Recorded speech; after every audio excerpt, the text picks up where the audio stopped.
بسم الله الرحمن الرحيم. السلام عليكم ورحمة الله وبركاته.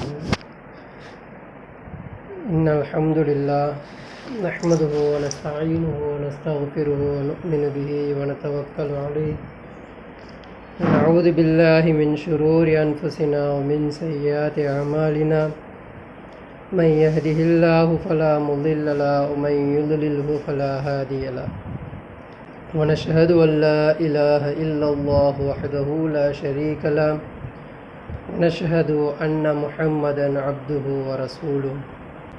يا أيها الناس اتقوا ربكم الذي خلقكم من نفس واحدة وخلق منها زوجها وبث منهما رجالا كثيرا ونساء واتقوا الله الذي تساءلون به والأرحام إن الله كان عليكم رقيبا.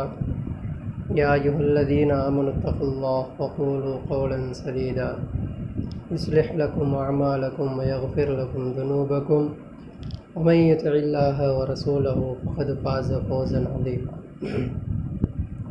قال تبارك وتعالى في القرآن العظيم ومحياي ومماتي لله رب العالمين ولا تموتن إلا وأنتم مسلمون. அல்லாஹ் தன் திருமறையில் சொல்லும் பொழுது வலா தமூத்துன்ன நீங்கள் மரணித்து விடாதீர்கள் இல்லா வ அன்தும் முஸ்லிமூன் முஸ்லிம்களாக அன்றி நீங்கள் மரணித்து விடாதீர்கள் என்று அல்லாஹ் தன் திருமறையில் சொல்லி காட்டுகிறான். கண்ணியமிக்க வல அல்லாஹ்வின் நல்லடியார்களே, நாம் எதை பார்க்க இருக்கின்றோம் என்றால் திருடர்களாக நாம் எப்படி வாழ்ந்து கொண்டிருக்கிறோம் என்பதை நாம் பார்க்க இருக்கின்றோம். தமிழில் ஒரு பழமொழி கூட சொல்லுவாங்க, திருடனாய் பார்த்து திருந்தாவிட்டால் திருட்டை ஒழிக்க முடியாதுன்னு சொல்லிட்டு பழமொழின்னு ஒன்று இருக்குது. திருடன் அவன் உணரணும் நான் திருந்தணும் அப்படின்னு. அவன் உணராத வரைக்கும் அந்த திருட்டு அவனை விட்டு போவாது. நாமளும் முஸ்லீம் என்ற பேரில் போர்வையை மேலே பூத்திக்கிட்டு வேஷம் போடுறோமே தவிர எதை நம்ம வாழ்க்கையிலிருந்து விலக்கிட்டோம் என்று பார்த்தால் எதுவுமே விலகலை. நல்லா தெரியுது கியாமத் நாளுடைய அடையாளங்கள் நெருங்கிருச்சு, கியாமத் நாள் நெருங்கி விட்டது, அதனுடைய அடையாளங்கள் ஒவ்வொன்றாக நடந்து கொண்டிருக்கிறது என்பதையெல்லாம் நல்லா கண்கூடாக தெரியுது. ஆனால் மனசு பதறுதா, மனசு மாறுதா, நாம் திருந்திடணும், தௌபா கேட்டுருணும், அல்லாஹ் கிட்ட மன்றாடி அழுதாவது தௌபா கேட்கணும் அப்படின்பதெல்லாம் நம்ம மனசு மாறுதான்னு பார்த்தா கண்டிப்பாக இல்லை. கேட்கக்கூடிய நீங்களாக இருந்தாலும் சரி, பேசக்கூடிய நானாக இருந்தாலும் சரி, அந்த பயானில் மட்டும், அந்த உபதேசங்களில் மட்டும்தான் அந்த தக்குவா, அந்த இறையச்சம் லைட்டாக எட்டி பார்க்குது. அந்த பயான் முடிஞ்சோடனே இதோ ஜெயிலேருந்து வெளியே விட்ட மாதிரி, அப்பா இன்னிலேருந்து நம்ம சுதந்திரமாக சுற்றலாம் ஒரு வாரத்துக்குன்ற மாதிரி வெளியே வந்து அதே அட்டூழியமும் அதே சேட்டைகளும் செஞ்சுக்கிட்டு வாழ்ந்து கொண்டு இருக்கிறோம். அப்போ அல்லாஹ் சொல்கிறான், வலா தமூத்துன்ன நீங்கள் மரணித்து விடாதீர்கள். எப்படி மரணிக்க வேணாமா? இல்லா வந்து முஸ்லிமூன் முஸ்லீம்களாக அன்றி நீங்கள் மரணித்து விடாதம்மா, என்கிட்ட வந்தனா உனக்கு அந்த அளவுக்கு வேதனை இருக்குது உனக்கு அப்படின்னு சொல்லிட்டு அல்லாஹ் என்ன பண்ணுறான், தன் திருமறையில் சொல்லி காட்டுகிறான். ஆனால் நம்ம எந்த அளவுக்கு அலட்சியமாக இருக்கிறோம் அப்படின்னா, இப்போ எக்ஸாம்பிளுக்கு ஒன்று உதாரணம் சொல்கிறேன். இப்போ ஹோம்ஒர்க் எழுதிட்டு வர சொல்கிறாங்க, சரிங்களா? டீச்சர் என்ன சொல்கிறாரு, ஹோம்ஒர்க் எழுதிட்டு வாங்க அப்படின்றாங்க. ஹோம்ஒர்க் எழுதணும் அப்படின்னா எல்லாருமே தானே எழுதணும். சில ஸ்டூடெண்ட் இருப்பான், என்ன பண்ணுவான், என் ஹோம்ஒர்க்கு நீ எழுதி கொடுத்துரு அப்படி சொல்லிட்டு இன்னொருத்தண்டை கொடுப்பான். அவன் எழுதிட்டு வந்து கொடுத்துருவான். இதனால் அவனுக்கு ஏதாவது பிரயோஜனம் இருக்கா? ஹோம்ஒர்க் எது கொடுக்குறது? ஒரு ரைட்டிங் வரணும், ஒரு எழுத்து பிழை இல்லாமல் எழுதணும், அது என்னன்றது அவன் எழுத அவனுக்கு படிக்க வந்துடும் என்பதற்காக தான் அந்த ஹோம்ஒர்க்கே கொடுக்கறது. அது பனிஷ்மெண்ட்டுக்காக வேண்டிய கொடுக்கறது கிடையாது. ஆனால் அதில் அவன் என்ன பண்ணுறான், திருட்டுத்தனம் பண்ணுறான். என்னது, நான் எழுதலை, எனக்கு எழுதுறதுக்கு சோம்பேறியாக இருக்குது, ஃப்ரெண்ட்ஸை வச்சுக்கிட்டு ஏதாவது அடையாளம் வச்சுக்கிட்டு சும்மாட்டி மிரட்டி ஒரு பையனை ஸ்டூடெண்ட் ஏதாவது கேனையானா இருப்பான், அவனை மிரட்டி எழுத வச்சு கொண்டு வந்து கொடுத்துட்றது. இதையெல்லாம் ஒவ்வொருத்தரும் தங்க ஸ்கூலில் செஞ்சுருப்பாங்க, ஒவ்வொருத்தரும் செய்வாங்க. இப்போ அதே அலட்சியமும் அதே அசால்ட்டும் இங்கே நடக்குது பாருங்கள். கஹப் சூரா யார் ஓதணும்? நம்ம ஓதணுமா, டிவி ஓதணுமா? நம்ம ஓதணும். அல்லாஹ்வுக்கு நம்ம என்ன பண்ணுறோம்? ஏமாத்துறோம். என்னன்னு அதை போட்டு விட்டுட்டு சமையல் வேலை, வீட்டு வேலை, வீட்டு பெருக்கிற வேலை, சாப்பாடு வேலை, துணி துவைக்கிற வேலை, குளிக்கிற வேலை, ட்ரெஸ் மாற்றுற வேலை, எல்லா வேலையும் நம்ம செய்கிறோம். என்னவா? வெள்ளிக்கிழமை கஹப் சூரா ஓதவாது செஞ்சிடணும், இல்லை கேட்கவாது செஞ்சிடணும் சொல்லிட்டு டிவியை போட்டு விட்டுட்டு நம்ம எல்லா வகையான வேலைகள் நம்ம செய்கிறோம். இது என்னது? திருட்டுத்தனம். அல்லாவை நம்ம ஏமாத்துறோம். இப்படிப்பட்ட ஒரு ஈமானு அல்லாஹ் கிட்ட கொண்டு போனால் அல்லாஹ் நம்ம ஈமானை பார்ப்பானா, பார்க்க மாட்டானா? கண்டிப்பாக பார்க்க மாட்டான். இந்த மாதிரி ஒவ்வொன்றுத்துலேயும் இருக்குது. ஒவ்வொன்றுத்துலேயும் நம்ம என்ன பண்ணுறோம்? ஒவ்வொரு சேட்டைகள் நம்ம செய்கிறோம். இப்போ பாருங்களேன், அல்லாஹ் என்ன சொல்கிறான்? ரசூல் ஸல்லல்லாஹு அலைஹி வஸல்லம் என்ன சொல்லி கொடுக்குறாங்க? உறவினர்களை நேசிங்க, உறவினர்களை விட்டு விடாதீங்க, அவங்ககிட்ட பகைமையை ஏற்படுத்திக்காதீங்க, விட்டு கொடுத்து வாழுங்க என்பதையெல்லாம் சொல்கிறோமா? நானியோடைய 7 பிள்ளைங்க இருக்கிறாங்க, அதோடைய பேரன் பிள்ளைங்க நம்மளாம் இருக்கிறோம். நமக்கு எல்லாருக்குமே இந்த விஷயம் தெரியும். உறவினர்களை நேசிக்கணும், அவங்கள என்ன பண்ணக்கூடாது? சண்டை போடக்கூடாது, பொறாமப்படக்கூடாது, கோல் மூட்டி விடக்கூடாது, அவங்கள இல்லாத புள்ளாத சொல்லி சண்டை மூட்டி விடக்கூடாது என்று எல்லாருக்குமே தெரியும். தெரியுமா தெரியாதா? 5 வேளை தொழுகிறாங்களா? அல்லாஹ் என்ன சொல்கிறான்? தொழக்கூடியவர்களுக்கு ஒரு கேடையும் என்ன பண்ணாது? அவங்க என்ன பண்ண மாட்டாங்களா? அனாச்சாரமான காரியங்களை ஈடுபட மாட்டாங்க, வெட்டி பேச்சு பேச மாட்டாங்க, விபச்சாரத்தில் ஈடுபட மாட்டாங்க, அல்லாஹ் எப்பவுமே பயந்துக்கிட்டு இருப்பாங்க, அளவு மோசடி செய்ய மாட்டாங்க, எதுலேயுமே அவங்க மோசடி செய்ய மாட்டாங்க. இது தொழக்கூடியவர்களோட கேட்டகரி. ஆனால் இன்றைக்கி நம்மளும் தொழுகிறோம். 5 வேளை சில ஃபேமிலியில் சில பேர் தொழுகிறவங்க இருக்கிறாங்க, தொழுவாதவங்களும் இருக்கிறாங்க. தொழக்கூடியவங்க எப்படி இருக்கிறாங்க? இந்த கேட்டகரிக்குள்ளே இருக்கிறாங்களான்னு பார்த்தா அவங்களும் எப்படி இருக்கிறாங்க? எப்படி தொழுவாதவன் எப்படிலாம் பண்ணுவானோ அதே மாதிரி தொழக்கூடியவனும் பண்ணக்கூடியவனாக இருக்கும். ஃபேமிலிக்குள்ளே எவ்வளோ வசவசா! ஒன்றும் இல்லை, ஒரு கல்யாண விஷயந்தான், அதிலிருந்து எவ்வளோ வசவசா. ஏன் அப்படின்னா, ஏன் நம்ம ஃபேமிலிக்குள்ளே இவ்வளோ சண்டைகள், இவ்வளோ மோசடி, இவ்வளோ குழப்பம், இவ்வளோ மனஸ்தாபம் ஏன் இவ்வளோ வருது அப்படின்னா, ஷைத்தானுக்கு எந்த குடும்பத்தில் நேர்வழி கிடைச்சிருச்சோ, எந்த குடும்பத்துக்கு நேர்வழி தெரிஞ்சிருச்சோ அந்த குடும்பத்தை கெடுக்கிறது மிக அத்தியாவசிய வேலை வருது. மிக மிக மிக அதுக்கு அவசரப்பட்ட ஒரு வேலை என்ன அப்படின்னா, நம்ம ஃபேமிலியை கெடுத்துடணும். ஒருத்தனை பேச விடக்கூடாது, ஒருத்தனை தகுத்துடணும். அவன் இவனை பார்த்தா வெறுக்கணும், இவன் அவனை பார்த்தா வெறுக்கணும், ஆக யாரும் யாரு கூட சேரக்கூடாது. இப்படின்றத ஷைத்தான் என்ன பண்ணுறான்? அவனுடைய அடிச்சுவடுகளை அழகாக காய் நகர்த்தினா அதுக்கு ஏற்ற மாதிரி தொழக்கூடியவர்களும் சரி தொழாதவர்களும் சரி நகர்ந்து கொண்டு போயிட்டே இருக்கும். போகிறோமா இல்லையா? இன்றைக்கி ஃபேமிலிக்குள்ளே எவ்வளோ குழப்பம். நைட்டு தூங்கும்போது துவா ஒன்றும் இல்லை, சிம்பிள் ஒர்க்கு தான். நைட்டு தூங்கும்போது ஆயத்துல் குர்சி, குலுல்லாஹ் சூரா, குலோதுபிர ஃபலக் சூரா, குலோதுபிர பின்னா சூரா ஓதிட்டு படுக்கணும். காலையில் எழுந்திரிக்கும் போது தூங்கி எழுந்த உடனே அந்த ஓதக்கூடிய துவா ஓதிட்டு எழுந்திரிச்சு ஒழு செஞ்சுட்டு 2 ரக்காத் தொழுதுட்டோம் அப்படின்னா ஷைத்தான்கிட்ட இருந்து அந்த நாள் முழுக்க நம்ம பாதுகாப்பற்றவராக நம்ம மாறிடுவோம். ஆனால் இதை நம்ம செய்கிறோமா? செய்கிறதே கிடையாது. அப்போ என்ன ஆகும்? கணவன் மனைவிக்குள்ள குழப்பம், அம்மா பிள்ளைக்குள்ள குழப்பம், அண்ணன் தம்பிக்குள்ள குழப்பம், அக்கா தங்கச்சிக்குள்ள குழப்பம், எல்லா குழப்பமும் ஏற்படும். ஏன் அப்படின்னா நாம் இஸ்லாத்தில் திருடர்களாக இருக்கோம். புரியுதுங்களா? நம்ம எப்படி இல்லை, முஸ்லீமாக இல்லை, இஸ்லாத்துக்குள்ளே எப்படி இருக்கிறோம்?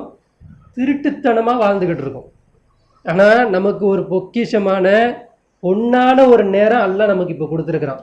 இந்த டைமில் யார் ஒரு முத்தகினா மாறுறாங்களோ, ஒரு பிலால் ரலியல்லாஹு மாதிரி, ஒரு உமர் ரலியல்லாஹு மாதிரி, ஒரு அலி ரலியல்லாஹு மாதிரி, அந்த மாதிரி அல்லாஹ் என்ன பண்ணுவான், ஹம்சா ரலியல்லாஹு மாதிரி அந்த மாதிரி ஒரு வாய்ப்பு அல்லாஹ் இந்த உம்மத்துக்கு இந்த டைமை தந்திருக்கான்.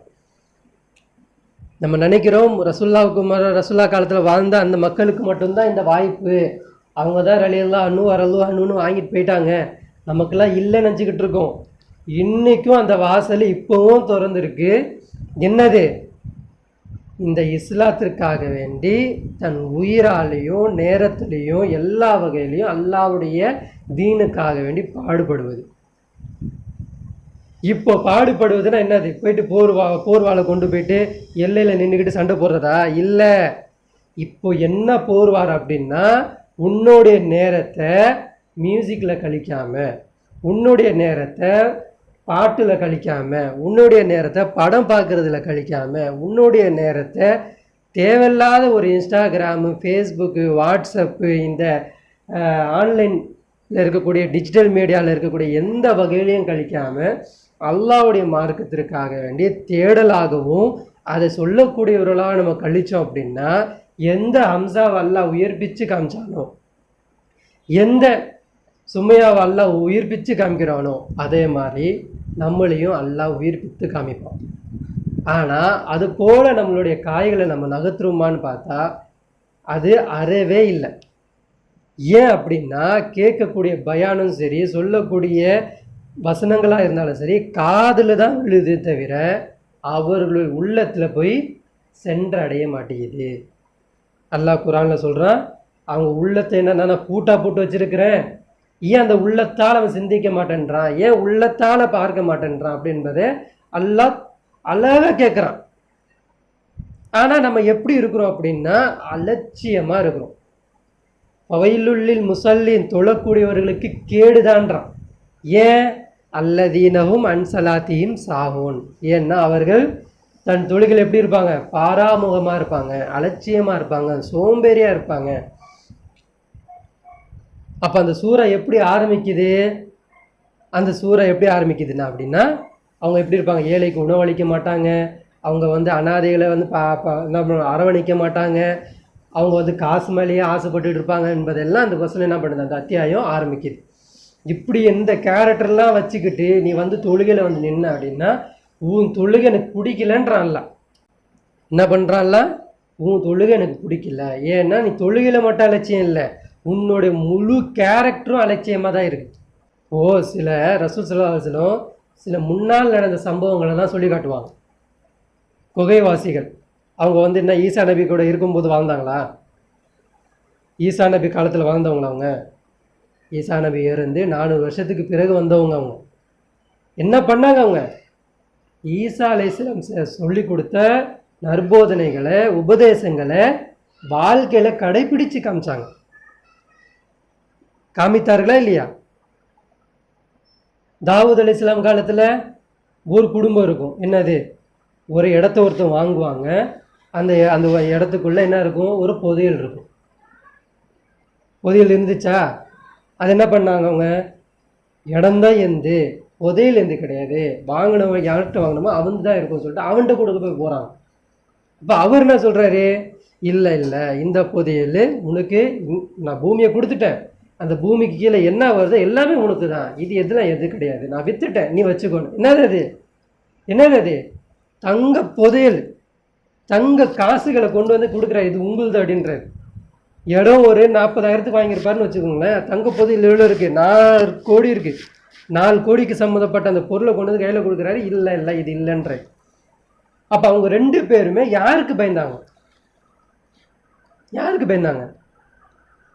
அல்லாஹ்வுக்கு பயந்தாங்க. குகைவாசிகள் போய் அந்த உள்ள போய் உட்காந்தாங்களே, தஞ்சம் புகுந்தாங்களே, அவங்க யாருக்கு பயந்தாங்க? யாருக்குங்க பயந்தாங்க? அல்லாஹ்வுக்கு பயந்தாங்க.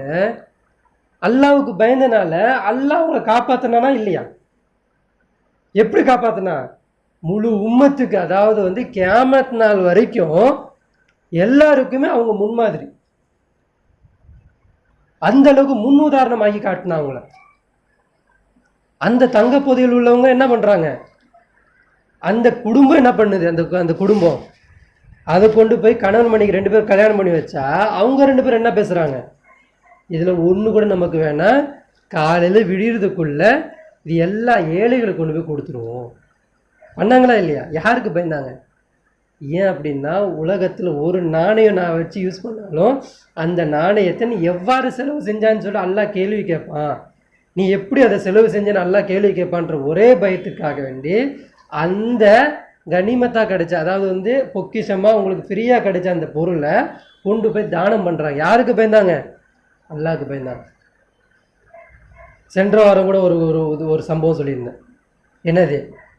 சென்ற வாரமும் முந்தின வாரமும் ஒருத்தர் என்ன பண்ணுறாரு, கடன் வாங்கிடுறாரு, கொடுக்க முடியல. ஆனால் கொடுக்கணும்னு மனசில் என்ன இருக்குது, யார் மேலே சத்தியம் பண்ணிட்டார் அவர்? அல்லாஹ் மேலே சத்தியம் பண்ணி இந்த டேட்டில் நான் கொடுத்துருவேன்ற ஒரு எண்ணத்துக்காக வேண்டி என்ன பண்ணுறாரு, அந்த டேட்டில் போக முடியல அவரால். ஆனால் என்ன பண்ணுறாரு, கொண்டு போய் ஒரு ஒரு ஒரு கட்டையாவது வச்சு கட்டி தூக்கி போடுறாரு. அல்லாஹ் இதை கொண்டு போய் அவர்கிட்ட சேர்த்துரு அப்படின்னு சொல்லிட்டு அல்லாஹ் சேர்த்து காமிச்சானா இல்லையா? இவர் எங்கே இருக்காரு, அவர் எங்கே இருக்காரு? இவங்கெல்லாம் நபி காலத்தில் வாழ்ந்தவங்களா? அந்த அந்த தங்க பொதியில் வேணால் தாவூத் அலைஹிஸ்ஸலாம் காலத்தில் அவங்க வாழ்ந்தவங்க, தீர்ப்பு சொல்லுவாங்க, அதுதான் வேணால் வாழ்ந்தவங்க. ஆனால் குகைவாசிகள் சரி, இதை இவர் சரி, இன்னொருத்தவங்க குகைக்குள்ளே போய் 3 பேர் மாட்டிப்பாங்க. ஆட்டு மேய்ப்பாளன், இன்னொருத்தர், ஒரு 3 பேர் என்ன பண்ணுவாங்க, மழை பெய்யுதுன்னு சொல்லிட்டு ஒரு புக்காக கொள்ள போய் உள்ளே போவாங்களே, ஒரு கல் ஓடி அந்த அந்த பாதையை மூடிடும்.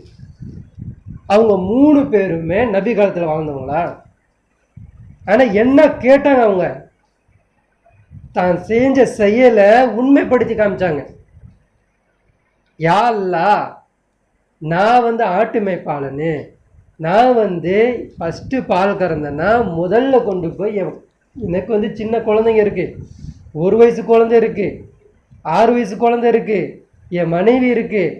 இந்த ஆடு மேய்ச்சிட்டு போயிட்டு ஃபஸ்ட்டு இப்போ எல்லோரும் பட்னியாக இருப்பாங்க. நான் எப்போ வீட்டுக்கு எப்போ போகிறேன்னா அப்போ தான் அவங்களுக்கு சாப்பாடு. ஆனால் நான் என் தாய் மேலே ரொம்ப பாசமாக இருந்த காரணத்தினால நான் கறந்த பாலை முதல்ல என் தாய்க்கு தான் கொடுப்பேன். இது நான் உனக்காக வேண்டி நான் செஞ்சுருந்தேன் அப்படின்னா இந்த பாறை நகர்த்தி காமி அல்லான்னு செஞ்சாங்களா இல்லையா? இன்னைக்கு நம்ம இந்த மாதிரி ஒரு துவாவை அல்லாஹ் கிட்ட கேட்டு சொல்ல முடியுமா, அல்லாஹ் இந்த காரியம் நான் உனக்காக வேண்டி செஞ்சேன், உனக்கு பிடிச்சிருந்துச்சுன்னா என்னுடைய காரியத்தை லேசாக்குன்னு சொல்லிட்டு அல்லாஹ் கிட்ட சொல்ல முடியுமா, வைக்க முடியுமா? நாமளும் அல்லாவும் ரொம்ப தூரமாக இருக்கிறோம். அதான் அல்லாஹ் குரானில் சொல்கிறான், வலா தமூதுன்ன, நீங்கள் மரணிச்சிடாதீங்க, இல்லா வன்தும் முஸ்லிமூன், முஸ்லீம்களாக அன்றி நீங்கள் என்ன பண்ணிடாதீங்க, மரணித்து விடாதீங்க. அல்லாஹ் கெஞ்சுறான். இன்னொருத்தர் என்ன சொல்கிறாரு, நான் ஒரு அழகான பொண்ணு, எனக்கு அவன் நாடிட்டா, என் கூட இருக்கிறதுக்கு எல்லாத்துக்குமே அவன் நாடிட்டா, நானும் என்ன பண்ணேன், அவளை நாட்டம் கொள்றதுக்கு முடிவு பண்ணிட்டேன், காசு கொடுக்கறதுக்கு எல்லாத்துக்கும் முடிவு பண்ணிட்டேன் நான்.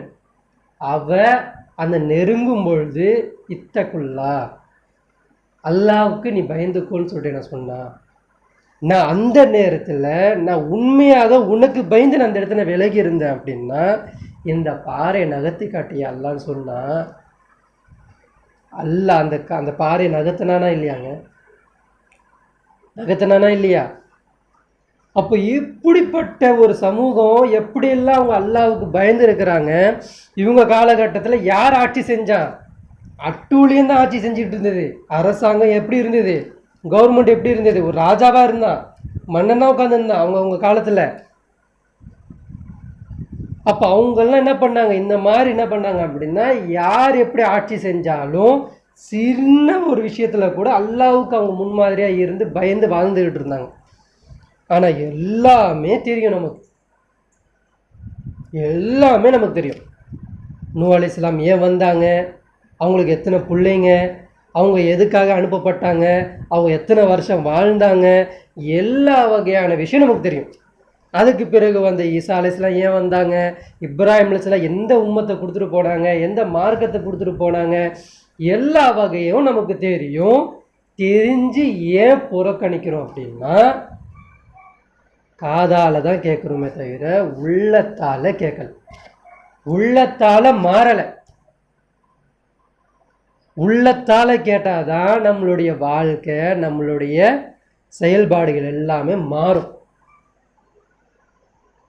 அப்போது நம்ம எப்படி இருக்கிறோம் அப்படின்னா, அந்த பயானு அந்த 1 மணி நேரம் அந்த ஜும்மா முடிஞ்சிருச்சு அப்படின்னா அவங்களுடைய வேலையை பார்க்குறதுக்கும் பண்ணுறதுக்கும் கரெக்டாக இருக்குது.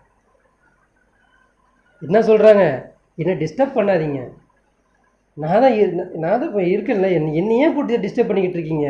வாரத்தில் 1 மணி நேரம் கொடுத்தா போதும்ல. சில பேருக்கு அந்த 1 மணி நேரம் கொடுக்கறதே கஷ்டமாக இருக்குது. என்ன மாதிரி சமுதாயத்தில் வாழ்ந்துக்கிட்டு இருக்கோம் தெரியுமா? நம்ம நேரத்தை அல்லாஹ் வல்ல அஸ்ர் காலத்தின் மீது சத்தியமான அல்லாஹ் காலத்தின் மீது சத்தியம் பண்ணி பேசுகிறான். இன்னல் இன்சான லஃபி ஹுசுர், நிச்சயமாக மனிதன் நஷ்டவாளியாகவே இருக்கிறான். ஏன் அப்படின்னா உன்னான நேரத்தை வீண் செலவு செஞ்சுக்கிட்டு இருக்கான். நேரத்தை பற்றி அல்லாஹ் கண்டிப்பாக கேட்பான். நேரத்தை பற்றி கண்டிப்பாக அல்லாஹ் கேட்பான். இன்றைக்கி நம்மளை யார்த்தமாக ஆண்டுக்கிட்டு இருக்காங்க, எப்படிப்பட்ட கயவர்கள் திரும்ப ஆண்டுக்கிட்டு இருக்காங்க, கேடு கட்டவங்க நம்மளை ஆண்டுக்கிட்டு இருக்காங்க. ரசூல் ஸல்லல்லாஹு அலைஹி வஸல்லம் அன்றைக்கே சொல்கிறாங்க, கியாமத் நாள் ஒரு அடையாளம். என்ன அடையாளம் அது? தகுதியற்றவர்களிடம் பொறுப்பை ஒப்படைக்கப்படும். தகுதியற்றவர்களிடம் பொறுப்பை ஒப்படைக்கப்படும் சொல்லிட்டு நபிகள் நாயகம் ஸல்லல்லாஹு அலைஹி வஸல்லம் அன்றைக்கே என்ன பண்ணாங்க சொல்லிட்டு போயிட்டாங்க. இன்றைக்கி இன்னைக்கு நியூஸ் என்ன தெரியுமா? இன்றைக்கி யூடியூப்பில் போட்டு பாருங்கள், பாலிமர் நியூஸில் போட்டு பாருங்கள். இன்றைக்கி காலையில் வந்த நியூஸு என்னவா? மேற்கத்திய கலாச்சாரத்தில் செக்ஸ் ஒர்க் இஸ் ஒர்க்கா. என்னவா? அந்த தொழில் பாலியல் தொழில் செய்வர்களுக்கு ரெஸ்பெக்ட் பண்ணுங்க, அதுவும் ஒரு தொழில் அப்படி சொல்லிட்டு ஒரு பொண்ணு போர்டு எடுத்து வச்சுருக்கா. மை பாடி இஸ் மை பிஸ்னஸா. அவங்களுக்கு என்ன பண்ணணுமா? ரெஸ்பெக்ட் பண்ணணுமா, மரியாதை கொடுக்கணுமா, அவங்கள துன்புறுத்தக்கூடாதா, அவங்கள அவமானப்படுத்தக்கூடாதா, அவங்களுக்கும் அவங்களுடைய பிஸ்னஸுக்கு தேவையான தொகையை கொடுத்து அவங்கள்ட்ட போய் நீங்கள் என்ன பண்ணுங்கன்னு சொல்லிட்டு அரசாங்கம் இன்றைக்கி நீதிமன்றம் ஒரு உத்தரவு போடுது. அப்படின்னா எவ்வளோ கேவலப்பட்ட ஒரு சமுதாயத்தில், அசிங்கமான ஒரு சமுதாயத்தில் நம்ம வாழ்ந்துக்கிட்டு இருக்கோம். அல்லாஹ்வுடைய அஸாபு மிக நெருக்கத்தில் இருக்குது. ஆது சமுதாயத்தை எப்படி அழிச்சா நம்ம மறந்துட்டோமா? சமூக சமுதாயம் எப்படி அழிஞ்சதுன்னு மறந்துட்டோமா? இது எல்லாம் அல்லாஹ் ஏன் குர்ஆனில் காமிக்கிறான்? ஆது சமுதாயத்தை பாருங்கப்பா, சமூக சமுதாயத்தை பாருங்கப்பா, சாலி கூட்டத்தை பாருங்கப்பா, நூஹ் அலைஹிஸ்ஸலாம் சமுதாயத்தை பாருங்கப்பா, ஷுஐப் அலைஹிஸ்ஸலாம் சமுதாயத்தை பாருங்கப்பா. லூத் நபி என்ன பண்ண?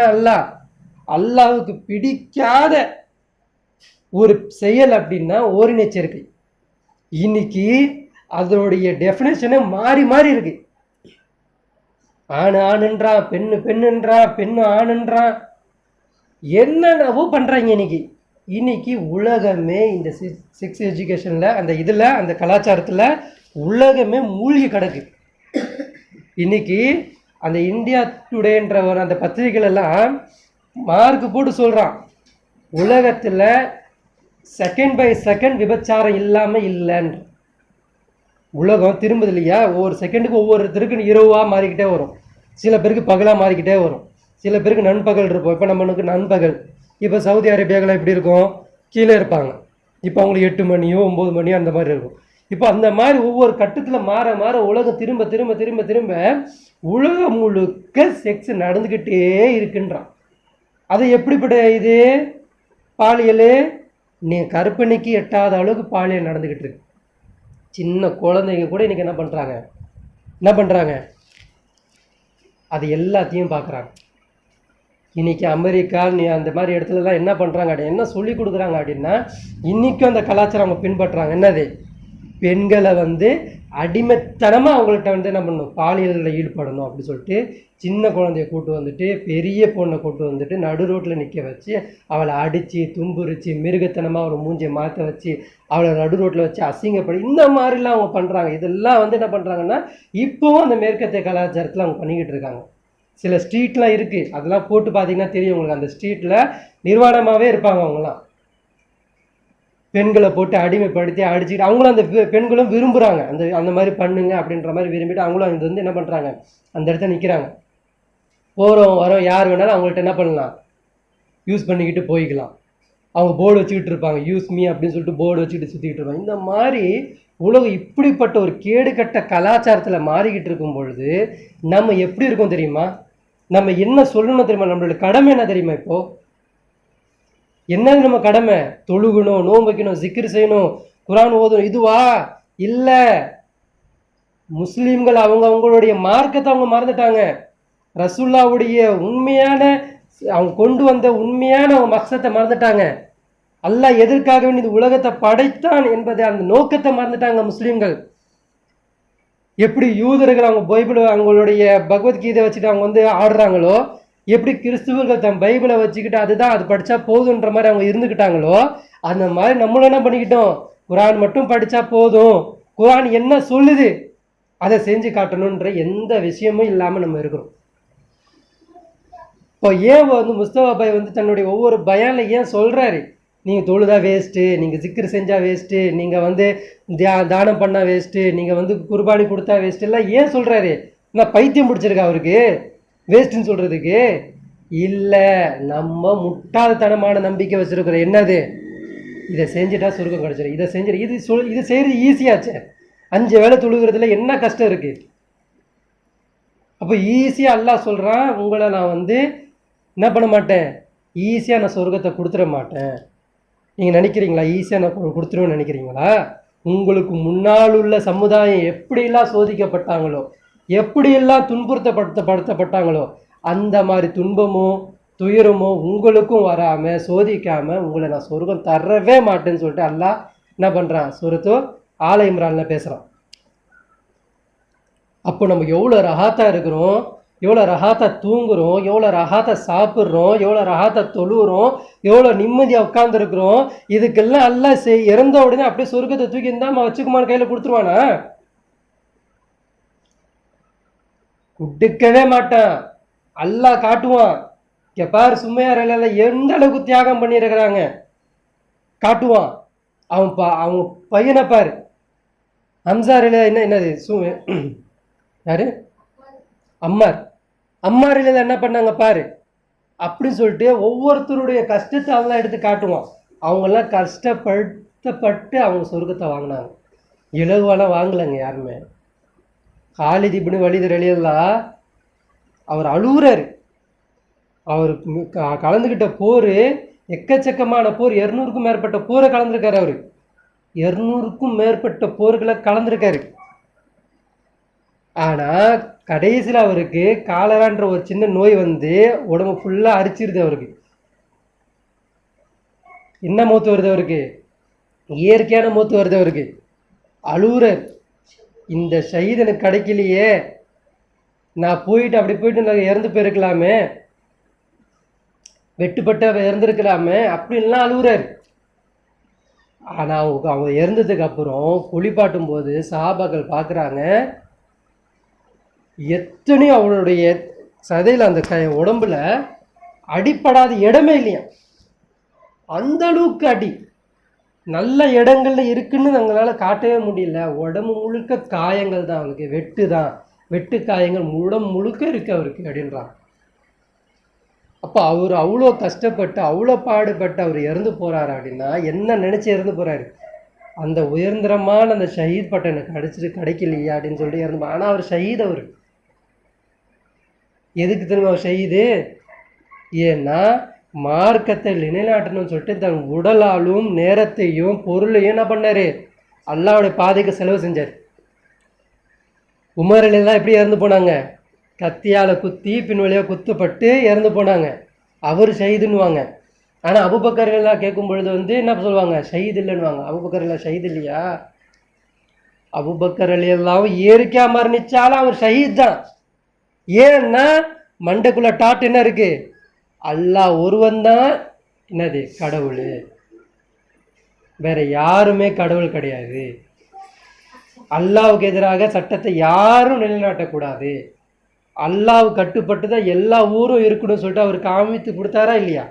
கலீஃபாவா இருந்து வாழ்ந்து காட்டிட்டு போனாரா இல்லையா? அவருடைய காலத்தில் ஷிர்க் இருந்ததா? அவர் எந்த ஊருக்குலாம் கலீஃபா இருந்தாரோ அந்த ஊரில் எப்படிப்பட்ட ஷிர்க்குனா 2 வகையாக இருக்குது. எப்படி? ரசூல்லாவுடைய காலத்திலேயும் கோயில்கள் இருந்தது, சர்ச் இருந்தது. அதை ரசூல்லா போய் தகர்க்க சொல்லலை. அது அவனுக்கும் அல்லாவுக்கும் சம்மந்தப்பட்டது. புரியுதுங்களா? ஷிருக்கு, எந்த ஷிருக்கு ஒழிக்க வந்தாங்க? மக்களை அட்டுழியம் பண்ணக்கூடிய ஆட்சி, மக்களை வந்து கட்டுப்படுத்தக்கூடிய அந்த ஆட்சியை தவிர்த்தெடுக்கிறதுக்கு தான் ரசூல் ஸல்லல்லாஹு அலைஹி வஸல்லம் வந்தாங்க. அப்போ ஒரு அபூபக்கர் காலத்தில் அப்படிப்பட்ட மக்களுக்கு வன்முறைப்படுத்தக்கூடிய ஒரு ஆட்சி இருந்ததா? இல்லை. அப்போ அபூபக்கர் என்ன பண்ணாங்க? நல்ல ஒரு ஆட்சியை செஞ்சு கொடுத்துட்டு போனாங்க. யாருக்கு பயந்தாங்க? அல்லாவுக்கு பயந்தாங்க. இப்போ இவங்க யார் அல்லாவுடைய பாதையில்? இவங்களும் ஒரு ஷஹீத் தான். இன்னைக்கு அதே தாட் ப்ராசஸில் நம்மளும் இந்த உலகத்தில் வாழ்ந்துட்டு இருந்தோம் அப்படின்னா, யா அல்லாஹ் இன்னைக்கு உன்னுடைய ஆட்சிக்காக வேண்டி, உன்னுடைய மார்க்கத்திற்காக வேண்டி என்னால் எந்த செலவும் செய்ய முடியலையே, என்னால் எந்த ஒரு பாதையும் எடுத்து வைக்க முடியலையே, என்னால் நேரத்தை கூட ஒதுக்க முடியலையேன்ற ஒரு வருத்தம் நமக்கு வருதா? எந்த வருத்தமோ எந்த மன கஷ்டமோ நமக்கு இல்லை.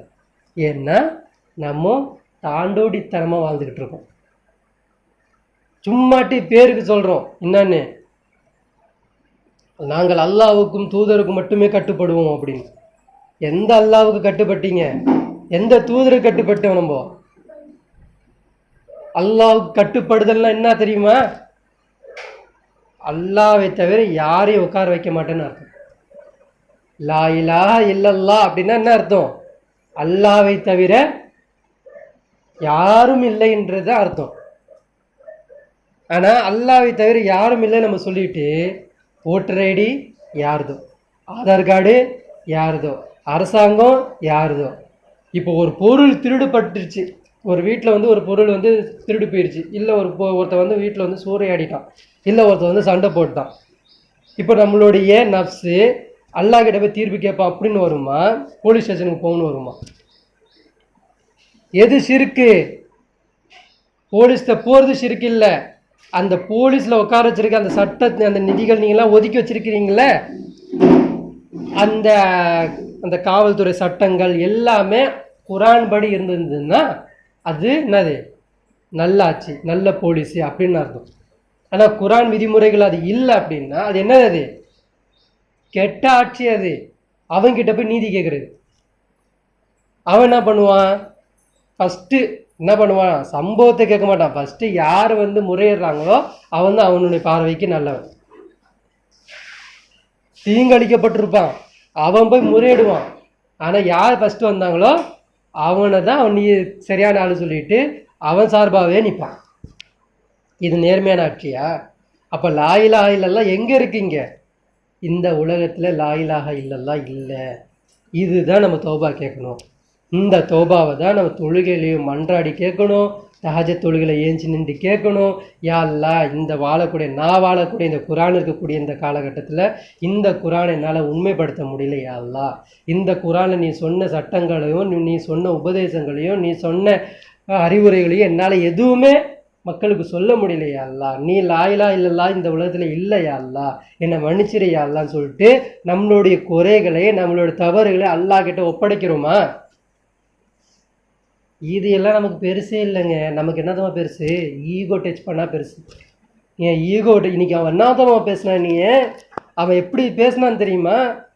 யாருக்கிட்ட போய் பேசுகிறான்? நான் யாரு? நான்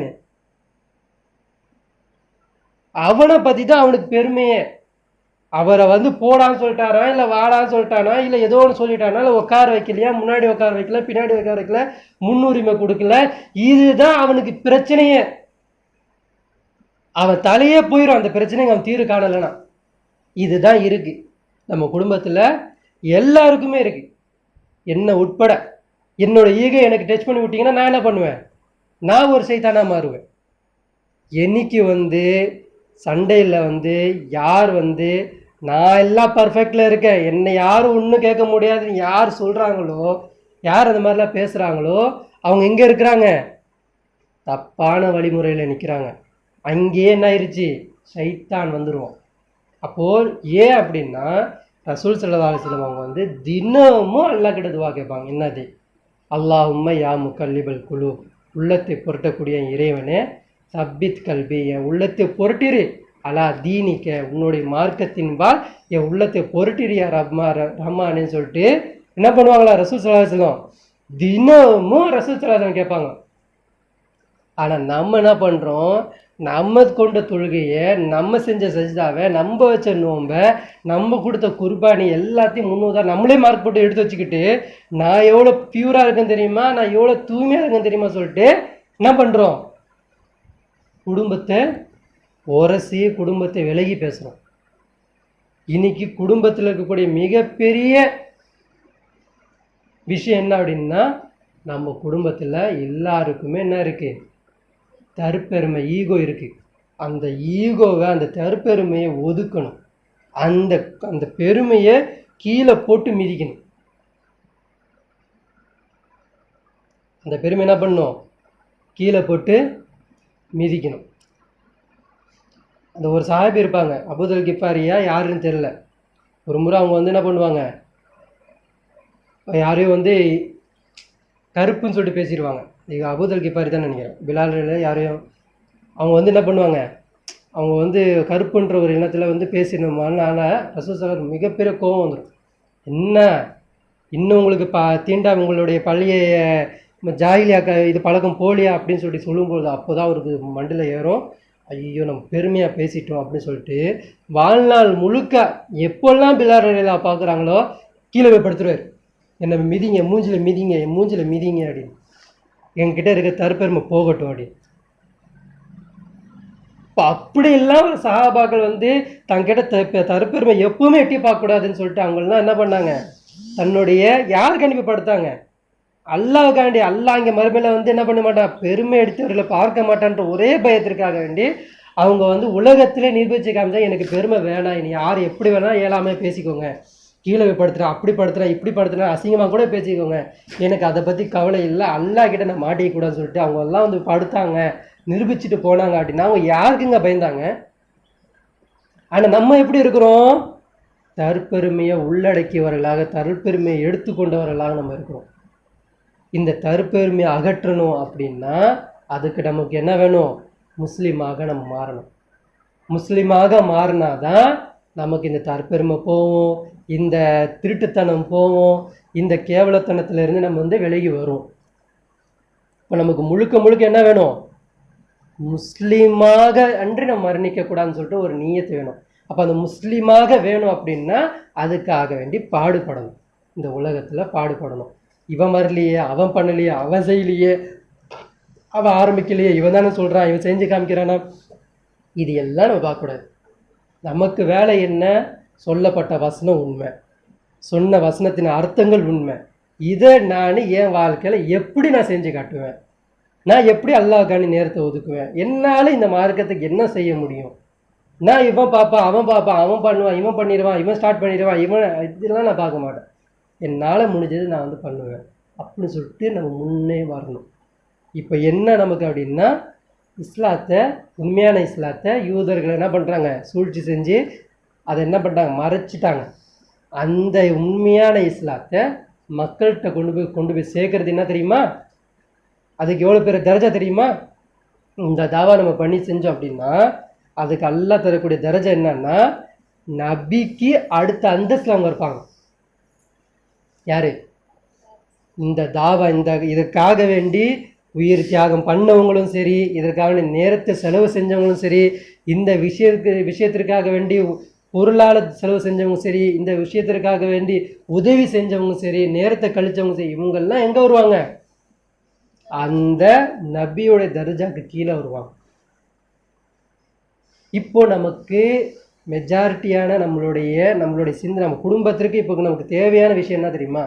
நம்ம எல்லாருமே இஸ்லாத்தை கற்றுக்கணும், இஸ்லாத்தை விளங்கணும், வரலாறை விளங்கணும், ரசூல் ஸல்லல்லாஹு அலைஹி வஸல்லம் வாழ்க்கையை விளங்கணும், குரானை வந்து அட்டை டு அட்டை என்ன பண்ணணும், குடும்பத்தில் உட்காந்து ஒவ்வொரு குடும்பம் உட்காந்து அட்டை டு அட்டை மொழிபெயர்ப்பை படிக்கணும், அதை விளங்கணும், இதை கொண்டு போய் மக்களுக்கு சொல்லணும். இது என்னைக்கு நம்ம சொல்ல ஆரம்பிச்சிடுறோமோ அன்னையிலிருந்து அல்லாஹ் நம்மளை என்ன பண்ணுவான், நம்ம குடும்பத்தில் இருக்கக்கூடிய சைத்தானை அல்லாஹ் விளக்குவான். இது எப்போ நம்ம செய்யாத வரைக்கும், நம்ம எப்போ வாயால் மட்டுமே சொல்லிக்கிட்டு இருக்கிறோமோ நம்மக்கிட்ட சைத்தானு அதிகமாக தீண்டுவான். அதை எப்படி நம்ம தீண்டிடுவான் நமக்கே தெரியாது. நம்ம உஷ்ணத்தை கிளப்பி விட்டுருவோம், நம்ம ரோஷத்தை கிளப்பி விட்டுருவோம். உன்னை பார்த்து அவன் என்ன சொன்னான்னு தெரியுமாடா அப்படின்னா அவர் என்ன பண்ணுவார், அவர் எல்லா பட்டியலையும் போடுவார். நான் எப்படி வாழ்ந்தேன் தெரியுமா, நான் இப்படி இருந்தேன் தெரியுமா, நான் எப்படி இருக்கேன்னு தெரியுமா, நான் வாழ்க்கையில் யாருக்கும் போய் பேசினதில்லை, நான் யார்கிட்டையும் வந்து எந்த கடன் வாங்கினதில்லை அப்படின்னு சொல்லிட்டு அவர் யாருக்காண்டி செஞ்சது, அல்லாஹ்காண்டி செஞ்சதை இப்போ என்ன பண்ணுறாரு, மக்கள்கிட்ட சொல்லி காமிக்கிறார். அப்போ என்னவா, மக்களுக்காண்டி செஞ்ச மாதிரி ஆயிடுது. இப்போ இந்த மாதிரி பழக்கத்தெல்லாம் விடணும். நம்ம என்ன பண்ணணும், ஒரு குடும்பமாக மாறணும். இப்போ பாருங்கள் எவ்வளோ பாரு ஜும்மாவில் எத்தனை பேர் நம்ம இருந்தோம், இப்போ நம்ம எத்தனை பேர் இருக்கிறோம், இப்போ எதுக்காண்டி நம்ம சேர்ந்தோம், இப்போ ஜும்மா எதுக்கு ஸ்டார்ட் பண்ணப்பட்டுச்சு, எது உட்காந்துருக்குறோம், எப்படி இருந்தோம், நம்ம அல்லாஹ்காண்டி தானே உட்காந்தோம், அல்லாஹ்காண்டி பேச ஆரம்பித்தோம், அல்லாஹ்காண்டி தானே புரிதல் பண்ண ஆரம்பித்தோம். இப்போ என்ன ஆயிடுச்சு, அவங்கவுங்க ஈகோ டச் பண்ணனால அவங்கவுங்க விலகிட்டாங்க. இப்போ யாருமே இன்னைக்கு இப்போ நம்ம வீடு நம்ம குடும்பம் இருக்கனால நம்ம இப்படி உட்காந்துருக்கோம். இதே நம்ம வந்து நம்ம ஈகோ விட்டு கொடுத்துட்டு போயிட்டு பக்கத்து ரூமில் ஒரு பயம், வேறு வீட்டில் பயம் நடக்குதுன்னா நம்ம போய்ட்டு நம்ம அனுப்பி உட்காருவோமா, எதேவோ நம்ம வீட்டில் நடக்குது அப்படின்னு சொல்லிட்டு போயிடுவோம். இப்போது நம்ம என்ன பண்ணணும் அப்படின்னா, யார் வந்து அந்த நிழலே இல்லாத அந்த நிழலில் 7 பேருக்கு அல்லாஹ் நிழல் தரானா, அந்த நிழலில் ஒருத்தர் யாரா, அல்லாஹ்வுக்காண்டி சேருவாங்க, அல்லாஹ்வுக்காக தான் விடுவாங்க. அல்லாஹ்வுக்காண்டி விடுவாங்கன்னா அவங்க எப்படிப்பட்டவங்க அப்படின்னா, யார் அவங்க, இப்போ காஃபிராக இருக்கான், அவனாக இருக்கிறான், அவன்கிட்ட போய்ட்டு நம்ம வந்து சேர முடியுமா, அவனா என்ன பண்ணுவான், குடிக்க கூப்பிட்டு போயிடுவான், விபச்சாரத்துக்கு கூப்பிட்டு போயிடுவான், அப்படி கூப்பிட்டு போயிடுவான். அப்போ அவன்கிட்ட சேர்ந்தால் நம்மளுடைய ஈமானை பாதுகாக்க முடியாதுன்னு சொல்லிட்டு அல்லாஹ்காண்டி அவன்கிட்ட விலகிடுவோம். இப்போ குடும்பத்தில் ஒருத்தர் வந்து விலகி நிற்கிறான், தூரமாக நிற்கிறான், உபதேசம் கேட்க மாட்டேங்கிறான், பயானை கேட்க மாட்டேங்கிறான் அப்படின்னா நம்ம என்ன பண்ணணும், அவன் வரலன்னு சொல்லி நம்ம விட்டு போயிடக்கூடாது. நம்ம என்ன பண்ணணும், இறங்கி போய் வாங்க, நான் இன்னும் பெருசாக எடுத்துக்கல, நான் ஒன்றும் இல்லை, என்ன மன்னிச்சிருங்க, நான் எதாவது செஞ்சால் மன்னிச்சிருங்கன்னு சொல்லிட்டு அரவணைக்கிறவங்கள் தான் அல்லாஹ்வுக்கு பிடிக்கும்.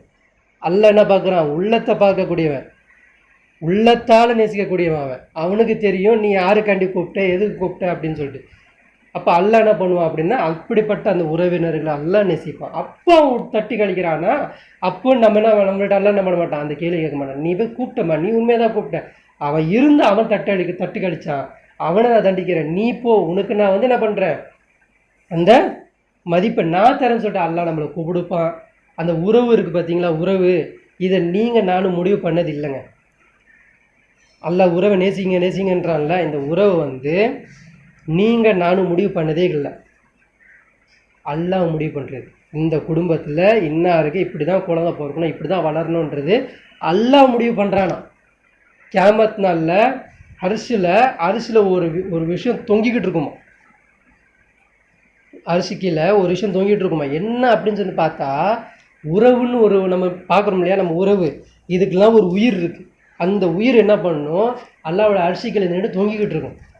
அது அல்லாஹ்கிட்ட மன்றாடும், என்னன்னு, யா அல்லாஹ், இவன் உலகத்தில் இவன் என்ன பண்ணல, என்ன நேசித்து வாழலை, உறவு துண்டிச்சுக்கிட்டே இருந்தான் இவன் அப்படின்னு சொல்லிட்டு அந்த உறவு அங்கே நின்று பேசும். புரியுதுங்களா, எப்படி நம்மளுடைய ஆத்மா அங்கே வந்து நமக்கு எதிராக நம்ம நின்று பேசுமோ, இந்த கை காலெல்லாம் எப்படி நமக்கு எதிராக பேசுமோ, அதை மாதிரி அல்லாஹ் உறவுன்னு ஒன்று கொடுத்துருக்கான், அந்த உறவும் நமக்கு எதிராக அங்கே நின்று பேசும். இப்படிப்பட்ட கயவர்களிலிருந்து, இப்படிப்பட்ட கெட்ட எண்ணங்கள் இருந்து அல்லாஹ் நம்மளை பாதுகாக்கணும். நம்மள்கிட்ட இருக்கக்கூடிய அந்த திருட்டுத்தனத்தை நம்ம ஒழிக்கணும். குரான் காப்ஸை ஓதணுமா, உட்காந்து குடும்பமாக உட்காந்து அதுக்குன்னு நகராமல் ஏந்திரிக்காமல் ஒரு இபாதத்தாக உட்காந்து ஓதி, அது யார் மனசார மனசுக்குள்ளே ஓதி விட்டுக்கிறாங்களோ அவங்களுக்கு என்ன இருக்கும், இந்த ஜும்மாவிலேருந்து அடுத்த ஜும்மா வரைக்கும் என்ன இருக்காது, சைத்தானுடைய எந்த தீண்டுதல் இருக்காது. அவனுக்கு ஞானம் கண் பார்வை திறக்கப்படும். தஜ்ஜால் யார் என்பதை எல்லாம் காமிச்சுக்கிட்டே இருப்பான். யாஜு மாஜூஜ் யாருன்னு எல்லாம் காட்டி கொடுத்துக்கிட்டே இருப்பான். இந்த குழப்பவாதிகள் எப்படி இருக்காங்க அப்படின்றத எல்லாம் காட்டுவான். இப்படி எல்லா விஷயமும் அல்லாஹ் அந்த இடத்துல காட்டுறான். அது ஒரு இபாதத்து. அது வந்து ஒரு பொழுதுபோக்காக நம்ம வந்துட்டு டிவி ஓதட்டும்னு சொல்லிட்டு நம்ம பாட்டுக்கு சுற்றிட்டு இருக்கக்கூடாது. டிவிக்கு எல்லாம் வந்து கேள்வி கணக்கு கேட்க போகிறது கிடையாது. டிவி எல்லாம் விசாரிக்க போகிறது கிடையாது. விசாரிக்க போகிறது நம்ம தான் பயந்துக்கணும், நம்ம தான் பயப்படணும். ஒரு விஷயம், ஒரு சின்ன வீடு உடைய போது, தண்ணி ஊற்ற போதுன்னா எவ்வளோ கவலைப்பட்டு, எவ்வளோ காசை போட்டு, காசு இல்லைன்னா கூட காசை போட்டு அந்த இது போடணும், அது போடணும், இது போடணும் சொல்லிட்டு மூடணும். எவ்வளோ எஃபெக்ட் பண்ணுறோம். அதை விட சுலபமானது தான் குரான் ஓதுறது. ஏன் அப்படின்னா அல்லாஹ் குரானை சொல்கிறான், வழக்கது எஸ்ஸர்னல் குரானை லிதிக்கிறி. குரான் எப்படி ஓதுவதற்கு நான் இலகுவாக்கியிருக்கேன்றான். இப்போ அல்லாஹ் சொன்னது பொய்யா இருக்குமா? அல்லாஹ் உண்மையை தான் பேசுவான், உண்மையை தான் சொல்லுவான். குரானை நான் இலகுவாக்கியிருக்கேன்றான். இப்போ அந்த இலகுவான குரானை நம்ம காதுபட ஓதணும், இபாதத்தை செய்யணும், உட்காரணும், உட்காந்து டைமை கொடுக்கணும். அது ஒரு ஜும்மாவில் இந்த டைமில் எல்லாரும் வந்துடணும், உட்காருங்க அப்படின்னு சொல்லி இபாதை செஞ்சால் தான் அடுத்த வரக்கூடிய சந்ததிகளுக்கு அது ஒரு வழிமுறையாக நம்ம கொடுத்துட்டு போவோம், ஒரு பண்பாடாக கொடுத்துட்டு போவோம். வெள்ளிக்கிழமை ஆச்சுன்னா எங்கள் அப்பா அம்மா, எங்கள் பாட்டி, எங்கள் புப்புவை இல்லை நான் இப்படி தான் நான் பார்த்தேன் அப்படின்றது வர இருக்கக்கூடிய சமுதாயம் சொல்லும். அப்போ நம்மளும் ஏனோ தானோன்னு வாழ்ந்துட்டு போகணும் அப்படின்னா அப்போ அந்த காப்சூராவுக்கு மதிப்பில்லை, ரசுல்லாவுக்கு மதிப்பில்லை, எதுக்குமே மதிப்பில்லை, அல்லாவுக்கு மதிப்பில்லை, எதுக்கும் மதிப்பில்லை. நம்ம நினைப்போம் காதால் எங்கே காதால் கேட்குறீங்க, நீங்கள் டிவியை போட்டுவிட்டு எங்கே கேட்குறீங்க? இது எல்லாம் குறுக்கு வழி. குறுக்கு வழியில் சொர்க்கம் அடையவே முடியாது. குறுக்கு வழியில் அடைஞ்சிடலாம் நினைக்கிறான், குறுக்கு வழியில் அடையவே முடியாது. நேரான பாதை கஷ்டமான பாதை தான், மேடு பள்ளம் இருக்க தான் செய்யும். அதில் கஷ்டப்பட்டு தான் ஏறணும். முள் குத்தும், கல் இருக்கும், தூங்க முடியாது, பசி இருக்கும், எல்லாமே இருக்கும். அதில் ஏறி ட்ராவல் பண்ணி நேர்மையாக வரும் பார்த்தீங்களா, அப்படிப்பட்ட முஸ்லீம்களை தான் அல்லாஹ்வுக்கு பிடிக்கும். இந்த பயான்லேருந்து நம்ம கேட்குற நம்மளுக்கு என்ன உணரணும் அப்படின்னா, நாம் இஸ்லாத்திற்காக நேரத்தை செலவு செய்யணும். நாமளும் பிலால் ரலிதா மாதிரி மாறணும், நானும் ஹம்சா ரலிதா மாதிரி மாறிடணும், நானும் எப்படி இருக்கணும், இப்ராஹிமுடைய மார்க்கத்தை பின்பற்றணும். இப்ராஹிம் நபி எப்படி என்னுடைய தொழுகையும் என்னுடைய நோன்பும் என்னுடைய வாழ்வும் என்னுடைய மரணமும் அல்லாஹ்வுக்கே சமர்ப்பணம் சொன்னாரோ அந்த மாதிரி நான் செய்யக்கூடிய எந்த இபாதத்தாக இருந்தாலும் சரி, அது தொழுகையாக இருந்தாலும் சரி, அது குர்பானியாக இருந்தாலும் சரி, அது எதுவாக இருந்தாலும் சரி, இது அல்லாஹ்வுக்கு தான் நான் பண்ணுவேன். நான் வைக்கக்கூடிய நேர்ச்சியாக இருந்தாலும் சரி, அல்லாஹ்வுக்கு தான் செய்வேன். நான் வாழக்கூடிய வாழ்க்கையாக இருந்தாலும் சரி, இந்த வாழ்க்கை அல்லாஹ்வுக்கு தான் நான் செய்வேன். என்னுடைய மரணமும் ஒரு அல்லாஹ்வுடைய பாதைக்காக வேண்டியதான் என்னுடைய மரணமும் இருக்கணும்னு சொல்லிட்டு நம்மளோட எண்ணத்தில் நம்ம வாழ்ந்தாதான் அல்லாஹ் அப்படிப்பட்ட ஒரு பாக்கியசாலிகளாக, அப்படிப்பட்ட ஒரு மௌத் வரக்கூடியவர்களாக, அப்படிப்பட்ட ஒரு வாழ்க்கை தரக்கூடியவராக, அப்படிப்பட்ட ஒரு இபாதை செய்யக்கூடியவர்களாக அல்லாஹ் நம்மளை மாற்றுவானே தவிர எண்ணம் போல் தான் வாழ்க்கை, எண்ணம் இல்லாமல் வாழ்க்கை கிடையாது. ஈஸியாக கிடச்சிடும், அதுவாக வந்துடும், அப்படியே மாறிடும், இப்படியே மாறிடும்னா எப்போவுமே மாற மாட்டோம். இப்படியே நேரம் போவோம், இப்படியே மரணிச்சிடும், இப்படியே கொண்டு போய் வைப்பாங்க. அந்த 4 கேள்விக்கு நம்மளால் பதில் சொல்ல முடியாது. ஆக குடும்பத்தை உறவை நேசித்து வாழணும். எந்த ஒரு குடும்பம் பிரிஞ்சு இருக்கிறோம், நம்மளால் கொண்டு போய் முடிஞ்ச அளவுக்கு என்ன பண்ணணும், அவங்களுடைய ஈகோவை டச் பண்ணாமல் அவங்க 2 பேரும் என்ன பண்ணணும், சமாதானப்படுத்தி சேர்த்து வைக்கணும். நம்மளுடைய பிரதாய கடமை நிறைய இருக்குது, இதெல்லாம் உணர்ந்து வாழுங்க. இதில் அல்லாஹ்வுடைய வாழ்க்கையும் செய்யணும், குடும்பத்துடைய வாழ்க்கையும் நம்ம செய்யணும். இன்ஷா அல்லாஹ் அப்படிப்பட்ட ஒரு குடும்பமாக நம்ம வாழுவோமா? இன்ஷா அல்லாஹ் அடுத்த வாரத்தில் ஒரு டைம் ஒதுக்குங்க. வெள்ளிக்கிழமை வந்துருச்சா, அந்த ஒரு நாளில் இந்த டைமில் எல்லாரும் உட்காந்து ஒரு காப்சூரா ஓதுவோம் அப்படின்னு சொல்லிட்டு குடும்பமாக ஆலோசனை பண்ணி ஒரு நேரத்தை ஒதுக்குங்க. அது ஒரு இபாதத்தாக செய்யுங்க. அல்லாஹ் அந்த குடும்பத்தை காப்பாற்றுவான். ஷைத்தான்கிட்டேருந்து அல்லாஹ் என்ன பண்ணுவான், தூரமாக்குவான். இன்றைக்கி நம்மக்கிட்ட எல்லாருக்குமே இருக்கிறது என்னது, ஷைத்தானுடைய தீண்டுதல் தான் நம்மள்கிட்ட இருக்கிறனால தான் நேர்வழி தெரிஞ்சும் அதை கடைப்பிடிக்காமல் சுற்றிக்கிட்டு இருக்கோம். அப்போது நம்ம ஷைத்தானை அகற்றணும், ஷைத்தானை தோற்கடிக்கணும் அப்படின்னா இந்த குரானால் மட்டும்தான் முடியும். இந்த குரானை தான் நம்ம தூக்கணும், இந்த குரானை தான் கடைப்பிடிக்கணும், இந்த குரானை தான் படிக்கணும். இந்த குரானுக்கும் நமக்கும் சம்மந்தமே இல்லாமல் தூரமாக வாழ்ந்துக்கிட்டு இருக்கோம். இப்படி இருந்தால் வெற்றி கிடைக்காது. அல்லாஹ் வெற்றி பெறக்கூடிய சமுதாயமாக நம்மளை மாற்றணும். அல்லாஹ் நம்மளுடைய உள்ளத்தை லேசாக்கணும். அல்லாஹ் நம்மளுடைய உள்ளத்துக்கு ஹிதாயத்தை கொடுக்கணும். நமக்கு அல்லாஹ் முஸ்லீமாக அன்றி மரணித்து விடாதுன்னு அல்லாஹ் சொல்லும்பொழுது நம்ம முஸ்லீமாக தான் மரணிக்கணும்னு சொல்லிட்டு அல்லாஹ் கிட்ட துவா கேட்கணும். இப்படிப்பட்ட பாக்கியசாலிகளாக அல்லாஹ் உங்களையும் என்னையும் ஆக்கி அறிவு உருவான சொல்லி என்னுடைய உரையை முடித்துக்கொள்கிறேன். வாஹிர் தாவானா அல்ஹம்துலில்லாஹி ரப்பில் ஆலமீன். அஸ்ஸலாமு அலைக்கும் வரஹ்மத்துல்லாஹி வபரகாத்துஹு.